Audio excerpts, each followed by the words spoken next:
درس النهاردة بيتكلم عن مصر في عصر الفاطميين.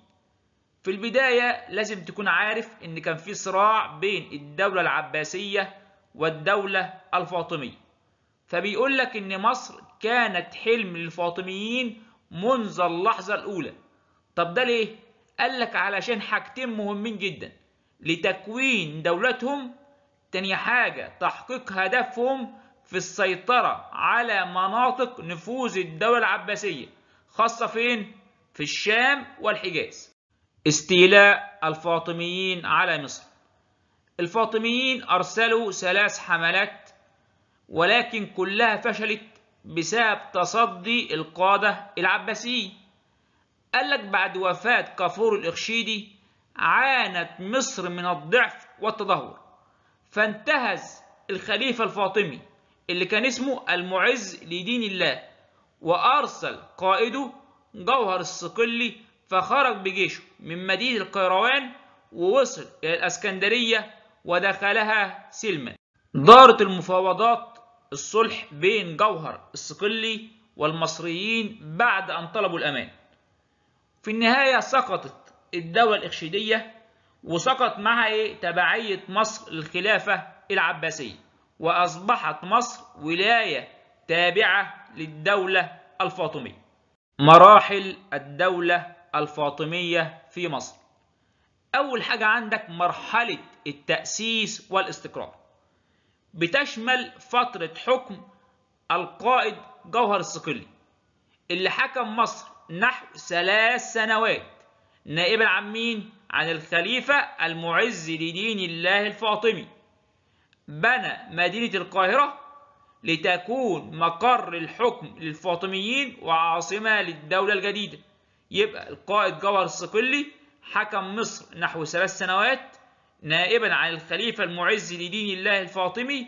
بنى مدينة القاهرة لتكون مقر لحكم الفاطميين وعاصمة للدولة الجديدة. الخليفة المعز لدين الله الفاطمي.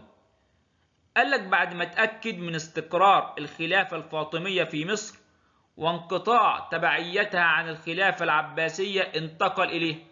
فعمل إيه؟ أول حاجة عملها قام بتكوين حكومة قوية أحدثت تغييرا ملموسا في إيه؟ في المظاهر الدينية والعلمية والاجتماعية. تاني حاجة جعل مصر قلبا للعالم الإسلامي ومركزا للدعوة الفاطمية. رقم 3 بسط نفوذه وإمامته على المغرب ومصر والشام حتى حلب والحرمين. رقم 2 مرحلة القوة.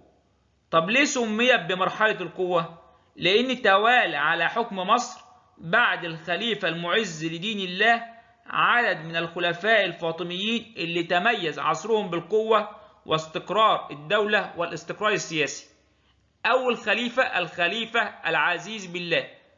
قال لك إن هو تولى الخلافة بعد والده المعز لدين الله.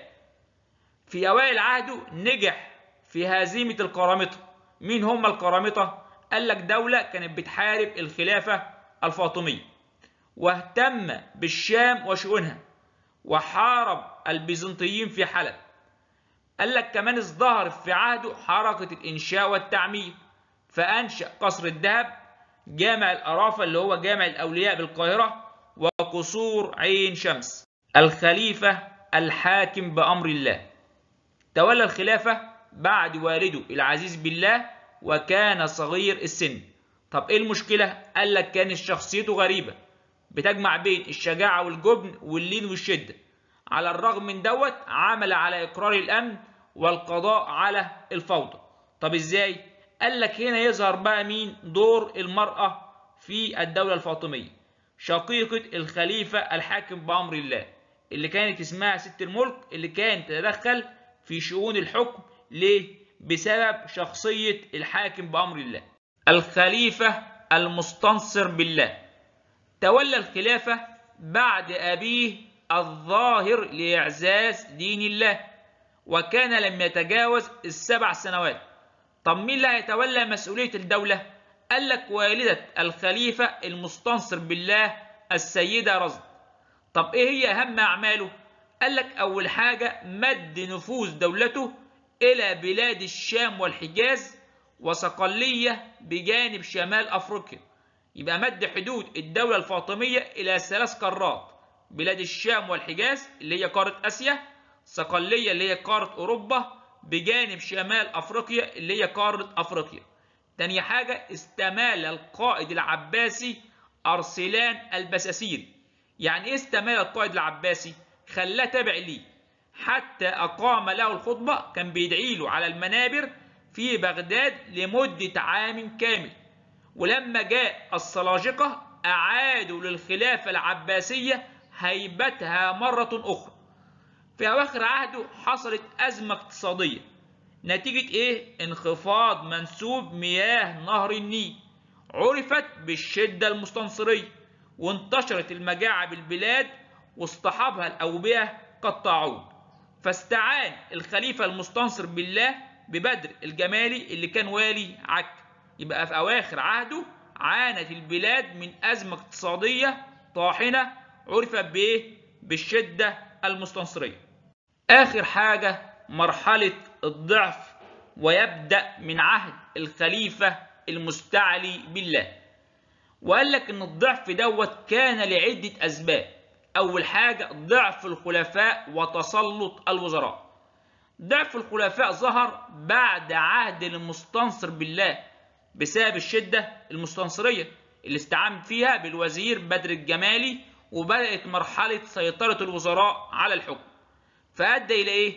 تسلط الوزراء على الحكم، الأمر اللي جعل الخلفاء يشتركون في المؤامرات والدسائس للتخلص من مين؟ من الوزراء.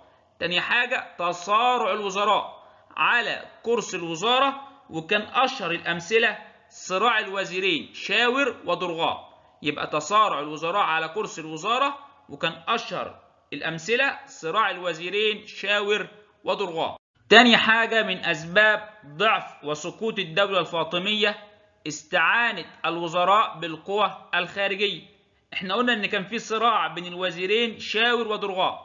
استعان شاور بسلطان الشام بنور الدين محمود، واستعان ضرغام بعموري ملك بيت المقدس الصليبي. من هنا بدأ ايه؟ تدخل القوى الخارجية في شؤون الدولة الفاطمية للاستيلاء على مصر.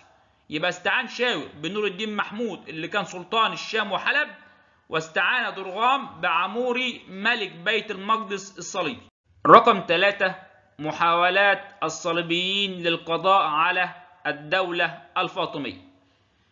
قال لك ان دار الصراع بين قوات نور الدين محمود اللي كانت بقيادة أسد الدين شريكو ومعه ابن أخيه صلاح الدين الأيوبي ضد مين؟ ضد الصليبيين بقيادة عموري ملك بيت المقدس اللي حاول الاستعانة بالإمبراطور البيزنطي. ضارب بينهم عدة معارك في بلبيس والاسكندرية، أدت إلى إيه؟ أول حاجة انسحاب عموري وجيشه وضياع حلمه في الاستيلاء على مصر. تاني حاجة تمركز قوات نور الدين محمود في مصر. رقم 3 تقليد الخليفة الفاطمي العاضد الوزارة لأسد الدين شريكو. قضاء صلاح الدين على الدولة الفاطمية في مصر. قال لك إن بعد وفاة أسد الدين شريكو قلد الخليفة العاضد الوزراء لمين؟ لصلاح الدين الأيوبي اللي استطاع الإمساك بزمام أمور الحكم في مصر. وفي عام 567 هجريا توفى الخليفة الفاطمي العاضد. فعمل صلاح الدين أسقط الدولة الفاطمية، تولى الحكم في مصر، ولقب نفسه بالسلطان الناصر صلاح الدين يوسف بن أيوب. بدأ عصر جديد وهو عصر إيه؟ عصر الدولة الأيوبية.